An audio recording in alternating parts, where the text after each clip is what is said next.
A Bíblia, com certeza, é o livro mais famoso e influente do mundo. Muita gente conhece as histórias de cor, mas a verdade é que, por trás daquelas páginas tão familiares, se escondem alguns detalhes, uns segredos, que surpreendem até quem já leu dezenas de vezes.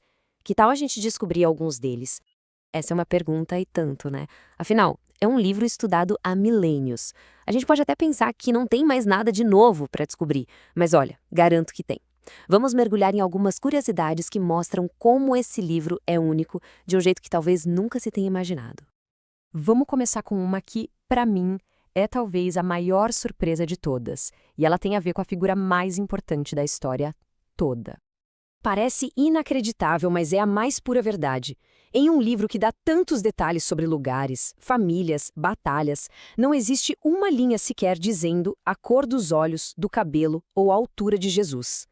Todas as imagens que a gente conhece, de quadros a filmes, são pura imaginação, interpretações de artistas, não vêm do texto. E o mais interessante é que isso não foi um esquecimento, sabe? Foi de propósito. A ideia era justamente essa. Ao não descrever a aparência, o foco vai todo para o que realmente importava: a mensagem, as ações e o caráter divino de Jesus. Isso garante que o valor dele não ficasse preso a uma imagem, a uma aparência física. Agora, falando nessa mensagem, vamos ver como ela foi escrita lá no comecinho.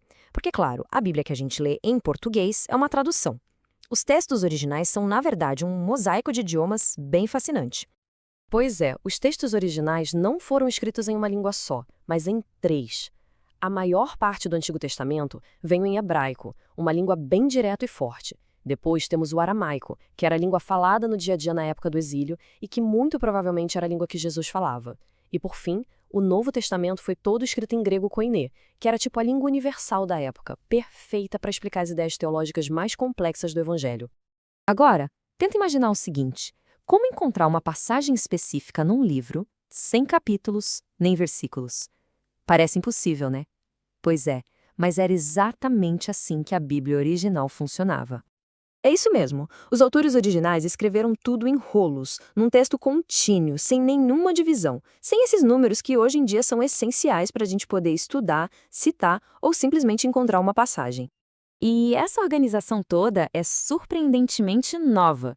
Os textos originais, lá do primeiro século, eram um bloco só. Foi só mais de 1000 anos depois, lá por 1227, que um arcebispo chamado Stephen Linton teve a ideia de dividir em capítulos. E os versículos vieram ainda mais tarde, em 1553, com o impressor francês, o Robert Estienne, que queria facilitar a vida de quem lia e estudava. Ou seja, é uma ferramenta moderna para um texto super antigo. Mas não são só essas grandes questões de estrutura que chamam a atenção. A Bíblia também está cheia de pequenos detalhes, umas peculiaridades e até uns recordes bem inesperados. Vamos dar uma olhada? Pega só esse contraste. De um lado, o versículo mais curto de todos: Jesus chorou. Só 2 palavras, mas com uma força, uma carga emocional absurda. E do outro lado do espectro, o versículo mais longo, que fica no livro de Esther. É um decreto real tão, mas tão detalhado, que em algumas traduções passa de 400 palavras. Um versículo só. Falando em detalhes, dá uma olhada nesse número: 24. Solto assim, ele não diz muita coisa, né? Mas ele está lá, registrado, e se refere a um dos detalhes físicos mais específicos e, digamos, incomuns de toda a Bíblia. O que será que esse número significa? Uma dica: não tem a ver com anjos, nem tribos, nem nada muito simbólico. É um detalhe bem concreto, físico, uma anomalia que foi registrada como um fato. E aqui está a resposta. O número 24 é o total de dedos das mãos e dos pés de um gigante da cidade de Gate, a mesma do famoso Golias. O texto, em 2 Samuel, descreve esse homem com uma anomalia rara: 6 dedos em cada mão e 6 em cada pé. É um daqueles lembretes de que a Bíblia não fala só de teologia. Ela também é um livro de crônicas, com descrições incrivelmente específicas. No final das contas, o que tudo isso nos mostra é que a Bíblia é um livro para ser explorado em camadas. Cada vez que a gente olha mais de perto, algo novo aparece.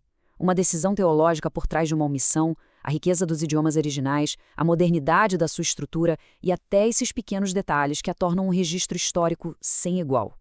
E isso, claro, deixa a gente com aquela pulga atrás da orelha. Se esses detalhes todos estavam lá, o tempo todo, só esperando para serem notados. O que mais será que ainda está escondido nessas páginas? A exploração desse livro milenar parece que está muito, mas muito longe de terminar. A Bíblia, com certeza, é o livro